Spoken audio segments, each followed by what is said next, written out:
campaign is now focused on two things. Firstly, that there are 90 petitions, almost more than 90 petitions of the Lok Sabha, more than 20 petitions, around 20 petitions in the Haryana Assembly elections, and about 100 petitions, election petitions, in the Maharashtra Assembly elections. Candidates have been filed challenging their elections. So we have the possibility now of setting aside elections of upward of 90 seats of Lok Sabha, 20 seats of Haryana Assembly, and about 100 seats of Maharashtra elections. That too within a span of 6 to 8 months, as is mandated by law. Secondly, we have also taken legal action by way of a police complaint against the election commission officials who have manipulated or who have not ensured that all the voters are listed in the voting machine, in the voter list. For that, we made a complaint to Delhi police, and we are going to file. We already filed a case in the court also.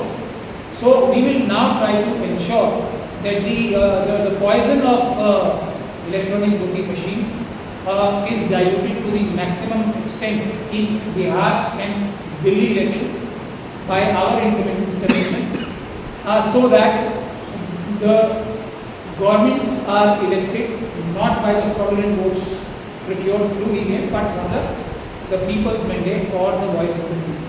Thank you very much for covering this press conference. I would now request all of you to ask any or all questions which come to your mind, which you feel necessary for your. Adv Pracha, you are saying that the opposition is not supporting you. The government is also not listening to you all. And the courts are also not granting any orders in your favor. So how you are going to take this fight forward against the EVM? Well, the last part of the question is not entirely true now. Now we are at a stage where courts are actually, despite all odds, are now passing various orders which are quite favorable to us. Not favorable to us, but favorable to a free and fair election. Punjab and Haryana judgment is the latest example of that, where to nullify the order, government had to actually change the law. It is like changing the goalpost after we've won the match.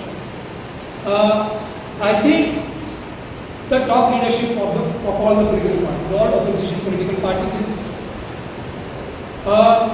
with us. With us means with our concept of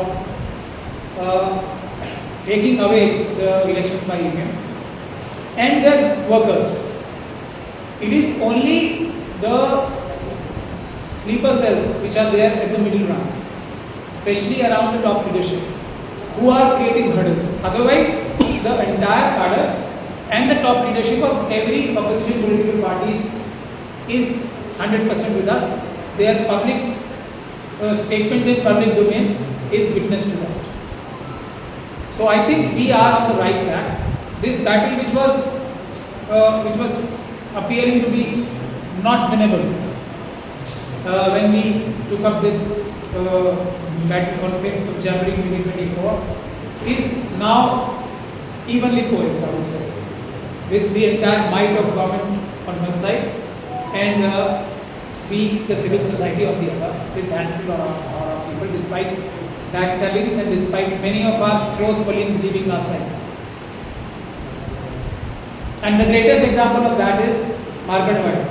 The villagers of Marketwadi, I salute them because they have actually thought of a method which will totally expose. So the people, the biggest court of the country, people, are the best judge and they are the most intelligent of us all, I would say, because even we who think that who know a little more than everybody else do not think of this method of holding mock polls by way of paper ballot. So I think we are winning the battle.